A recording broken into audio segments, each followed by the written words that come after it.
ಕೇಸ್ನಲ್ಲಿ ಜೈಲು ಪಾಲಾಗಿರುವಂತಹ ದಾಸ ಕಂಬಿ ಎಣಿಸ್ತಾ ಇದ್ದಾರೆ. ಕಾಟೇರ್ನ ಹಳೆ ಕೇಸ್ಗೆ ಈಗ ಮತ್ತೆ ಮರುಜೀವ ಬಂದಿದೆ. ಈ ದರ್ಶನ್ ಬೆದರಿಕೆ ಹಾಕಿರುವಂತಹ ಕೇಸ್ನ ವರದಿ ಡಿಸಿಪಿ ಗಿರೀಶ್ ಅವರ ಕೈ ಸೇರಿದೆ. ಮುಂದೇನು ನೀವೇ ನೋಡಿ.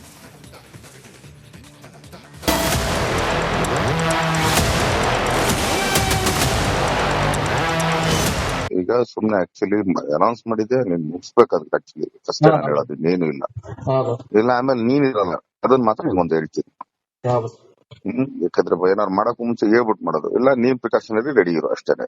ಕೇಳಿಸಿಕೊಂಡ್ರಲ್ವಾ, ಇದು ನಮ್ಮ ಜೈಲು ಹಕ್ಕಿ ದರ್ಶನ್ ಹಾಕಿರೋ ಬೆದರಿಕೆ. ನಿರ್ಮಾಪಕ ಅಂದ್ರೆ ದೇವ್ರು, ಊಟ ಹಾಕೋ ಅನ್ನದಾತ ಅಂತ ಹೇಳ್ತಿದ್ದ ಕಾಟೇರ ಹಾಕಿರೋ ಜೀವ ಬೆದರಿಕೆ, ಅದು ಕೂಡ ಒಬ್ಬ ನಿರ್ಮಾಪಕನಿಗೆ. ಇಲ್ಲಾಂದ್ರೆ ನೀನ್ ಆಕ್ಚುಲಿ ನೀನೇ ಕಾಣಿಸಲ್ಲ, ಆಮೇಲೆ ಹಂಗ್ ಮಾಡ್ಬಿಡ್ತೀನಿ. ಇದೆರಡೇ ನಾನು ಹೇಳೋದು. ಇದನ್ ಬೇಕಾದ್ರೆ ವಾರ್ನಿಂಗ್ ಆರು ಅನ್ಕೋ, ಏನಾರು ಅನ್ಕೋ. ಇಲ್ಲ ಬಸ್ ಸ್ಟಾರ್ಟ್ ಮಾಡ್ತೀನಿ, ಮಾತಾಡಿಸ್ಕೊತೀನಿ. ಅಂದ ಹಾಗೆ ತಗಡು ಗ್ಯಾಂಗ್ ನ boss alias D boss Darshan ನಿರ್ಮಾಪಕ ಭರತ್ಗೆ ಹಾಕಿರೋ ಬೆದರಿಕೆ ಇದು. ಅರೆ ಅದ್ಯಾವಾಗ ಇದೆಲ್ಲ ಆಯ್ತು ಅಂತ ಕನ್ಫ್ಯೂಸ್ ಆಗಬೇಡಿ, ಎಲ್ಲವನ್ನು ಡೀಟೇಲ್ ಆಗಿಯೇ ಹೇಳ್ತೀವಿ ಕೇಳಿ. ಏನಿದು ಕೊಲೆ ಬೆದರಿಕೆ ಕೇಸ್? ನಿರ್ಮಾಪಕ ಭರತ್ಗೆ ನಟ ದರ್ಶನ್ ಕರೆ ಮಾಡಿ ಜೀವ ಬೆದರಿಕೆ ಹಾಕಿದ್ನಂತೆ. 2022ರಲ್ಲಿ ಕೊಲೆ ಬೆದರಿಕೆ ಹಾಕಿರೋ ಬಗ್ಗೆ ಕೆಂಗೇರಿ ಠಾಣೆಯಲ್ಲಿ ದೂರು ದಾಖಲಾಗಿತ್ತು. ಪೊಲೀಸರು NCR ಹಾಕಿ ವಿಚಾರಣೆ ನಡೆಸಿ ಕೇಸ್ ಕ್ಲೋಸ್ ಮಾಡಿದ್ರು. ಆದ್ರೆ ರೇಣುಕಸ್ವಾಮಿ ಹತ್ಯೆ ಕೇಸ್ನಲ್ಲಿ ದರ್ಶನ್ ಜೈಲು ಪಾಲಾಗ್ತಿದ್ದಂತೆ ಕ್ಲೋಸ್ ಆಗಿದ್ದ ಕೇಸ್ ಮತ್ತೆ ಮರುಜೀವ ಪಡೆದುಕೊಳ್ತು. ಕಳೆದ ಜುಲೈ 26ರಂದು ನಿರ್ಮಾಪಕ ಭರತ್ ಮತ್ತೆ ಪೊಲೀಸರಿಗೆ ದೂರು ನೀಡಿದ್ದರು. ನಟ ದರ್ಶನ್, ನಾಗರಾಜ್, ಧ್ರುವನ್, ಅನೂಪ್, ಆಂಟೋನಿ ಸೇರಿ 5 ವಿರುದ್ಧ ಸೂಕ್ತ ಕ್ರಮಕ್ಕೆ ಮನವಿ ಮಾಡಿದ್ದರು. ಡಿಸಿಪಿ ಕೈ ಸೇರಿದ ದರ್ಶನ್ ಬೆದರಿಕೆ ಕೇಸ್ ವರದಿ. ಬೆದರಿಕೆ ಕೇಸ್ ವಿಚಾರಣಾ ವರದಿಯಲ್ಲಿ ಏನಿದೆ? ದರ್ಶನ್ ವಿರುದ್ಧ ಕೊಲೆ ಬೆದರಿಕೆ ಕೇಸ್ನ ವರದಿ ಡಿಸಿಪಿ ಗಿರೀಶ್ ಅವರ ಕೈ ಸೇರಿದೆ. ಅಷ್ಟಕ್ಕೂ ಆ ವರದಿಯಲ್ಲಿ ಇರೋದೇನು ಅಂತ ತೋರಿಸ್ತೀವಿ ನೋಡಿ. ದರ್ಶನ್ ವಿರುದ್ಧದ ಕೊಲೆ ಬೆದರಿಕೆ ಕೇಸ್ನ ಕ್ಲೋಸ್ ಮಾಡಲು ಅನುಮತಿ ನೀಡುವಂತೆ ಡಿಸಿಪಿ ಗಿರೀಶ್ಗೆ ಕೆಂಗೇರಿ ಪೊಲೀಸ್ ಠಾಣೆ ಇನ್ಸ್ಪೆಕ್ಟರ್ ಪತ್ರ ಬರೆದಿದ್ದಾರೆ. ದೂರು ಅರ್ಜಿಯನ್ನ ಕುಲಂಕುಷವಾಗಿ ವಿಚಾರಣೆ ನಡೆಸಲಾಗಿದೆ.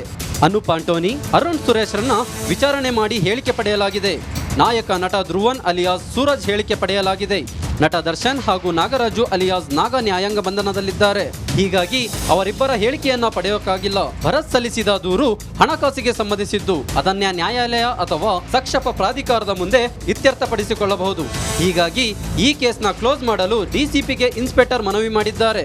ಕೆಂಗೇರಿ ಇನ್ಸ್ಪೆಕ್ಟರ್ ಏನೋ ಕೇಸ್ ಕ್ಲೋಸ್ಗೆ ಮನವಿ ಮಾಡಿದ್ದಾರೆ. ಆದರೆ ಡಿಸಿಪಿ ಗಿರೀಶ್ ಅವರು ಅನುಮತಿ ನೀಡ್ತಾರಾ ಅನ್ನೋದೇ ಕುತೂಹಲ. Dhruvaraj, crime bureau, republic Kannada, Bengaluru. ಇನ್ನು ರಾಜ್ಯದಲ್ಲಿ ಸೇಡಿನ ರಾಜಕಾರಣ ಶುರುವಾಯಿತಾ ಅನ್ನೋ ಪ್ರಶ್ನೆ ಉದ್ಭವಿಸಿದೆ. ಇದಕ್ಕೆ ಕಾರಣ ರಾಜ್ಯಪಾಲರು ಪ್ರಾಸಿಕ್ಯೂಷನ್ಗೆ ಅನುಮತಿ ನೀಡ್ತಾ ಇದ್ದಂತೆ ಕಾಂಗ್ರೆಸ್ ಈಗ ಅಲರ್ಟ್ ಆಗಿದೆ. ಸಿಎಂ ಆಪ್ತ ಶಾಸಕ ಸಿಡಿಸಿರುವಂತ ಆ ಬಾಂಬ್ ಈಗ ಸಂಚಲನವನ್ನ ಮೂಡಿಸಿದೆ.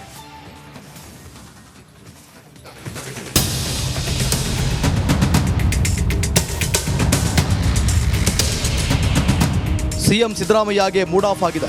ಮೂಡ ಇಕ್ಕಳದಲ್ಲಿ ಸಿಲುಕಿಕೊಂಡು ಸಿಎಂ ವಿಲವಿಲ ಅಂತ ಒದ್ದಾಡ್ತಿದ್ದಾರೆ. ರಾಜ್ಯಪಾಲರು ಪ್ರಾಸಿಕ್ಯೂಷನ್ಗೆ ಅನುಮತಿ ನೀಡುತ್ತಿದ್ದಂತೆ ಅಹಿಂದ ರಾಮಯ್ಯ ಕೆರಳಿ ಕೆಂಡವಾಗಿದ್ದಾರೆ. ವಿರೋಧಿಗಳಿಗೆ ಟಕ್ಕರ್ ಕೊಡೋಕೆ ಸನ್ನದ್ಧರಾಗಿದ್ದಾರೆ. ಜೆಡಿಎಸ್ ಬಿಜೆಪಿ ವಿರುದ್ಧ ದಾಖಲೆ ರಿಲೀಸ್ಗೆ ಪ್ಲಾನ್. ಆಪ್ತ ಶಾಸಕನ ಮೂಲಕ ಕೌಂಟರ್ ಕೊಡ್ತಾರಾ ಸಿಎಂ? ನಿಜ, ಸಿಎಂ ವಿರುದ್ಧ ರಾಜ್ಯಪಾಲರು ತನಿಖೆಗೆ ಆದೇಶ ನೀಡುತ್ತಿದ್ದಂತೆ ಕಾಂಗ್ರೆಸ್ ಅಲರ್ಟ್ ಆಗಿದೆ. ಜೆಡಿಎಸ್ ಬಿಜೆಪಿ ನಾಯಕರ ವಿರುದ್ಧ ದಾಖಲೆ ಬಿಡುಗಡೆಗೆ ಸಿಎಂ ಸಜ್ಜಾಗಿದ್ದಂತೆ ಕಾಣ್ತಿದೆ. ಮೈತ್ರಿ ನಾಯಕರ ಬೇನಾಮಿ ಆಸ್ತಿಗಳ ದಾಖಲೆ ರಿಲೀಸ್ ಮಾಡೋದಾಗಿ ಸಿಎಂ ಆಪ್ತ ಶಾಸಕ ರಮೇಶ್ ಬಂಡಿಸಿದ್ದೇಗೌಡ ಹೊಸ ಬಾಂಬ್ ಸಿಡಿಸಿದ್ದಾರೆ. ಕೊಡ್ತೀವಿ ಈಚೆಗೆ ಹೆಗ್ಗಣ ಅವರ ಕಾಲದಲ್ಲಿ ವ್ಯವಸ್ಥಿತವಾಗಿ ನಡೆದಿರ್ತಕ್ಕಂಥ ಭ್ರಷ್ಟಾಚಾರ, ಮೂಡಾದಲ್ಲಿ ಅವರ ಬೆಂಬಲಿತರು ಪಡೆದಿರ್ತಕ್ಕಂಥ ಎಲ್ಲ ಥರದ ವ್ಯವಸ್ಥೆಗಳು ಬೇನಾಮಿ ಹೆಸರಲ್ಲಿ ಎಲ್ಲವನ್ನು ತಕ್ಷಣಕ್ಕೆ ಕಾದು ನೋಡಿ. ಇದಿಷ್ಟೇ ಅಲ್ಲ, ಸಿಎಂ ರಾಜೀನಾಮೆಗೆ ಆಗ್ರಹಿಸುತ್ತಿರುವ ವಿಪಕ್ಷಗಳಿಗೂ ಕಾಂಗ್ರೆಸ್ ಶಾಸಕ ಬಂಡಿಸಿದ್ದೇಗೌಡ ಕೌಂಟರ್ ಕೊಟ್ಟಿದ್ದಾರೆ. ಸಿದ್ದರಾಮಯ್ಯ ಜೈಲಿಗೆ ಹೋದರೂ ರಾಜೀನಾಮೆ ಕೊಡಲ್ಲ ಅಂತ ಕಿಡಿಕಾರಿದ್ದಾರೆ. ನಾವು ಎಲ್ಲರೂ ಸೇರಿ ಇದನ್ನು ಎದುರಿಸ್ತೇವೆ.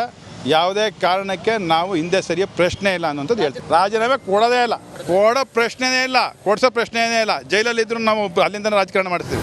ಎಲ್ಲವನ್ನ ನೋಡ್ತಿದ್ರೆ ರಾಜ್ಯದಲ್ಲಿ ಸೇಡಿನ ರಾಜಕಾರಣ ಶುರುವಾಯ್ತಾ ಅನ್ನೋ ಪ್ರಶ್ನೆ ಉದ್ಭವಿಸಿದೆ. ಕ್ಯಾಮ್ರಾಮನ್ ವಿನೋದ್ ಜೊತೆ ಆನಂದ್, ರಿಪಬ್ಲಿಕ್ ಕನ್ನಡ, ಮಂಡ್ಯ. ನೋಡಿ, ಇಷ್ಟು ದಿನ ಬೆಂಗಳೂರು ತಂಪು ಕೂಲ್ ತರ ಇತ್ತು. ಆದರೆ ಈಗ ಸಿಲಿಕಾನ್ ಸಿಟಿ ವೆದರ್ ಸಡನ್ ಆಗಿ ಚೇಂಜ್ ಆಗಿಬಿಟ್ಟಿದೆ. ಸಖತ್ ಸೆಕೆಗೆ ಬೆಂಗಳೂರು ಮಂದಿ ತಂಡ ಹೊಡೆದಿದ್ದಾರೆ.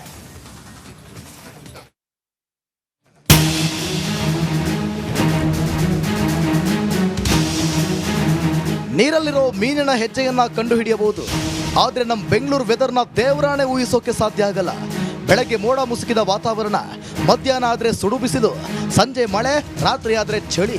ಎಲ್ಲ ಒಂದೇ ಊರಲ್ಲಿ ಸಿಗೋದು ಬೆಂಗಳೂರಲ್ಲಿ ಮಾತ್ರ ಗುರು. ಕ್ಷಣಕ್ಕೂ ಬದಲಾಗುತ್ತಿದೆ ಹವಾಮಾನ. ವಿಪರೀತ ಶೆಕೆಗೆ ಸಿಲಿಕಾನ್ ಸಿಟಿ ಜನ ತಂಡ. ಅದೇನ್ ಶೆಕೆ ಗುರು, ಸಾಕಪ್ಪ ಸಾಕು. ಇದು ಇತ್ತೀಚೆಗೆ ಬೆಂಗಳೂರು ಜನರು ಹೇಳ್ತಿರೋ ಕಾಮನ್ ಡೈಲಾಗ್. ಅಷ್ಟಕ್ಕೂ ಇದಕ್ಕೆ ಕಾರಣ ಏನು ಅಂತ ಹೇಳ್ತೀವಿ ಕೇಳಿ. ಕ್ಷಣಕ್ಕೂ ಸಿಲಿಕಾನ್ ಸಿಟಿಯ ಹವಾಮಾನ ಬದಲಾಗುತ್ತಿದೆ. ಗರಿಷ್ಠ ತಾಪಮಾನದಿಂದ ಬೆಂಗಳೂರಲ್ಲಿ ವಿಪರೀತ ಶೆಕೆ ದಾಖಲಾಗಿದೆ. ಅತಿಯಾದ ಶೆಕೆ ತಾಪಮಾನದಿಂದ ಜನರು ಬೆವರು, ಸುಸ್ತು, ಆಯಾಸದಿಂದ ಬಳಲುತ್ತಿದ್ದಾರೆ. ಹಿರಿಯರು ಹಾಗೂ ಮಕ್ಕಳಲ್ಲಿ ಜ್ವರ, ಕೆಮ್ಮು, ಗಂಟಲು ನೋವು, ಶೀತ, ನೆಗಡಿ, ವಾಂತಿ ಪ್ರಕರಣಗಳು ಹೆಚ್ಚಾಗಿದೆ. ಬದಲಾದ ವಾತಾವರಣ ಹಿನ್ನೆಲೆ ಡೆಂಗ್ಯೂ, ಟೈಫಾಯ್ಡ್, ವೈರಲ್ ಜ್ವರ ಕೂಡ ಕಾಣಿಸಿಕೊಳ್ತಾ ಇದೆ. ಆತಂಕದಲ್ಲಿ ಆಸ್ಪತ್ರೆಗೆ ಓಡೋಡಿ ಬರ್ತಿದ್ದಾರೆ.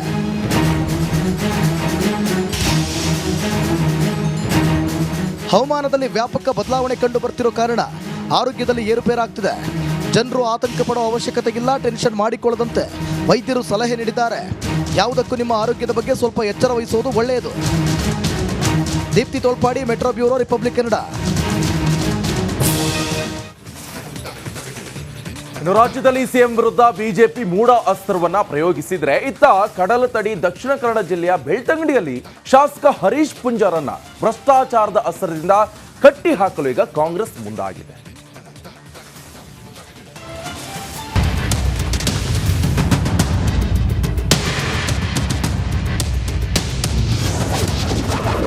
ಶಾಸಕ ಪೂಂಜಾ ವಿರುದ್ಧ ಭ್ರಷ್ಟಾಚಾರ ಆರೋಪ. ಭ್ರಷ್ಟಾಚಾರ ಮಾಡಿಲ್ಲವೆಂದು ಶಾಸಕರ ಪ್ರಮಾಣ. ಒಂದಿಲ್ಲೊಂದು ವಿಚಾರಕ್ಕೆ ಸದಾ ಸುದ್ದಿಯಲ್ಲಿರುವ ಶಾಸಕ ಪೂಂಜಾರನ್ನ ಕಟ್ಟಿ ಹಾಕಲು ಕಾಂಗ್ರೆಸ್ ರಣತಂತ್ರ ಹಿಡಿದಿದೆ. ಬೆಳ್ತಂಗಡಿಯಲ್ಲಿ ಕಾಂಗ್ರೆಸ್ ಬಿಜೆಪಿ ನಾಯಕರ ರಾಜಕೀಯ ಕೆಸರೆರ ಚಟ ಜೋರಾಗಿದೆ. ಹರೀಶ್ ಪೂಂಜಾ ವಿರುದ್ಧ ಕಾಂಗ್ರೆಸ್ ಕರಪ್ಷನ್ ಬಾಂಬ್ ಸಿಡಿಸಿದೆ. ಸರ್ವಮಂಗಲ ಮಾಂಗಲ್ಯೆ ಶಿವೆ ಸರ್ವಾರ್ಥ ಸಾಧಿಕೆ ಶರಣ್ಯೆ ತ್ರ್ಯಂಬಕೆ ದೇವಿ ನಾರಾಯಣಿ ನಮೋಸ್ತುತೆ. ಕಾಂಗ್ರೆಸ್ ಮುಖಂಡ ರಕ್ಷಿತ್ ಶಿವರಾಮ್ ಹರೀಶ್ ಪೂಂಜಾ ವಿರುದ್ಧ ಆರೋಪ ಮಾಡಿದ್ರು. ಇನ್ನು ಕಾಂಗ್ರೆಸ್ ಆರೋಪಕ್ಕೆ ಪೂಂಜಾ ಕೆರಳಿ ಕೆಂಡವಾಗಿದ್ದಾರೆ. ಭ್ರಷ್ಟಾಚಾರ ಮಾಡೇ ಇಲ್ಲ ಅಂತ ಬೆಳ್ತಂಗಡಿ ಮಾರಿಗುಡಿ ಎದುರು ಪ್ರಮಾಣ ಮಾಡಿದ್ರು.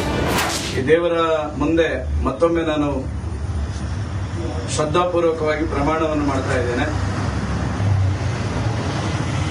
ಬೆಳ್ತಂಗಡಿ ತಾಲೂಕಿನ ಐಬಿಯಲ್ಲಿ ಭ್ರಷ್ಟಾಚಾರ ಮಾಡಿದ್ದೇನೆ ಎನ್ನುವಂತ ಆರೋಪವನ್ನು ರಕ್ಷಿತ್ ಶಿವರಾಮ್ ಅವರು ಮಾಡಿದ್ದಾರೆ.